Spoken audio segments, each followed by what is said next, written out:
का त्याग करते हुए वो सेवा करता, वो पूजा है।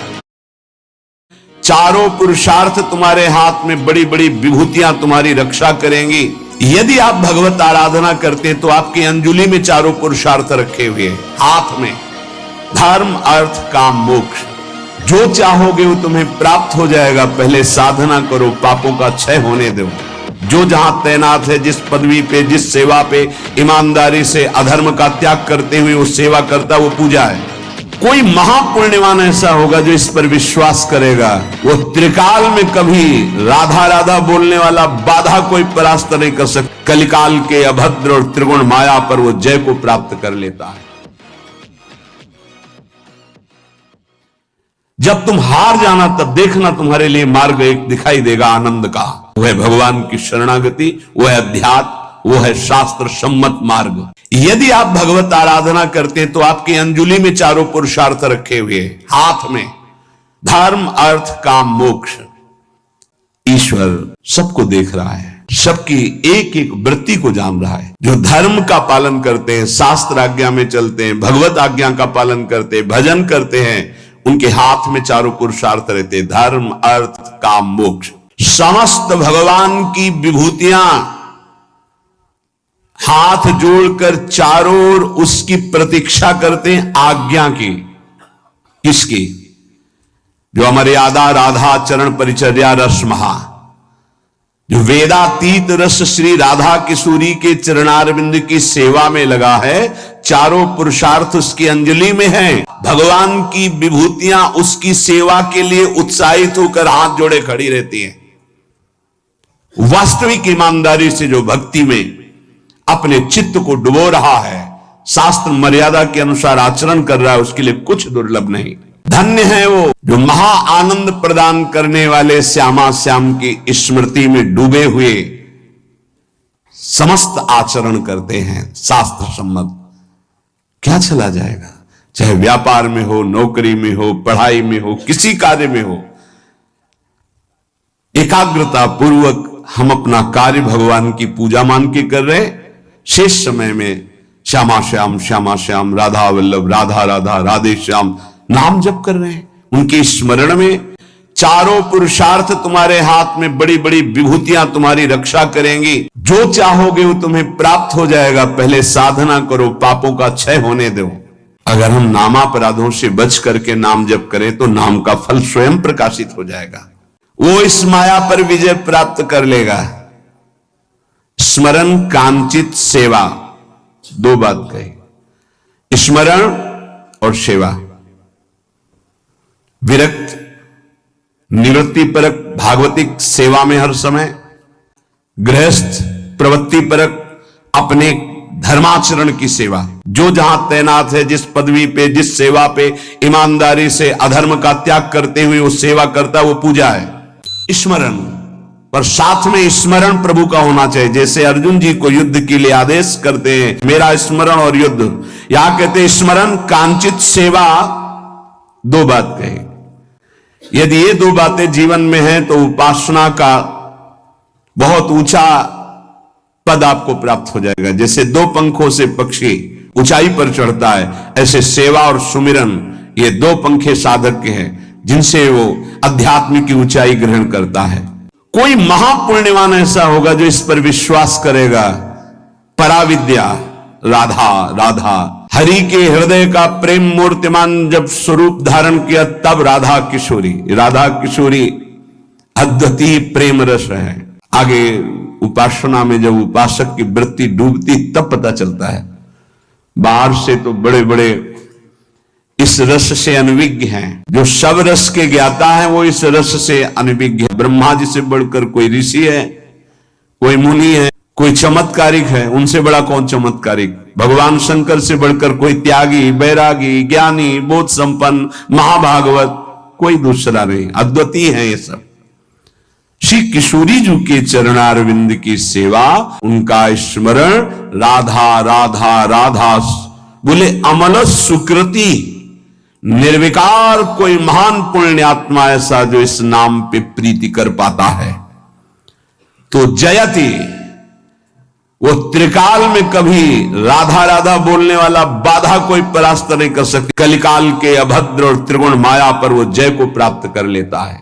अगर अन्य उपासना वाले, सिद्धांत को जानने वाले, शास्त्र सम्मत चलने वाले महत जन हैं, पर वो इस उपासना को नहीं जानते हैं, अलग अलग उपासना का स्वरूप है, यदि हम उनका संग करेंगे तो उनका पता नहीं है इस रस का, वो आपके चित्त से इस रस की बात को हटा देंगे पक्का।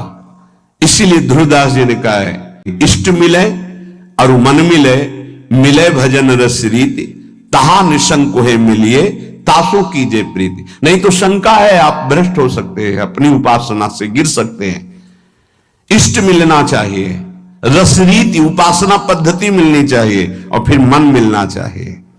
हमारे भगवान के अनंत अवतार है, अनंत रूप है, अनंत लीलाएं हैं, तो मार्ग भी अनंत की प्राप्ति के अनंत है, सब सही है। पर हमको जो कृपा से मिला है, अब हम इस मार्ग की पुष्टता के लिए इष्ट मिले और मन मिले, मिले भजन रस रीति। अगर हमें जीवन सार्थक करना है तो हमें इष्ट प्रियता रखनी होगी, हमें श्री जी का प्रसाद पाना होगा, श्री जी के प्रसादी वस्त्र धारण करने होंगे। अर्पित मात्र करने से हमारी भावना पावन होने लगेगी।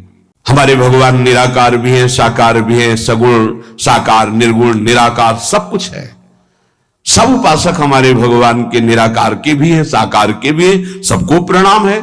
लेकिन हम जिस उपासना में चल रहे, अपने उपास्य देव की उपासना सिद्धि के लिए अपने उपास्य देव के ही सत्संगियों का संग करें, नहीं तो उसमें बाधा पड़ जाएगी, आपकी उपासना मिश्रित हो जाएगी, व्यभिचार दोष उत्पन्न हो जाएगा उपासना में। अव्यभिचारणी भक्ति जो प्रेम लक्षणा, वो आपके अंदर जागृत नहीं होगी। इसलिए उपासक सावधान रहे। प्रसंग चल रहा है, हमारे भगवान प्रकृति को अधीन करके अपने जनों को सुख देने के लिए अवतार धारण करते हैं। इतना सुंदर रूप प्रभु का है, जो देखे सो इनका हो जाए।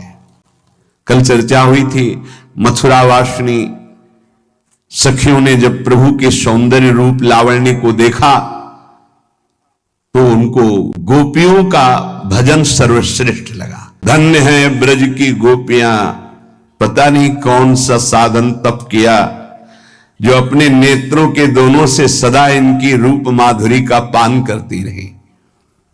इनकी अजान बाहों में उनका हृदय समर्पित रहा।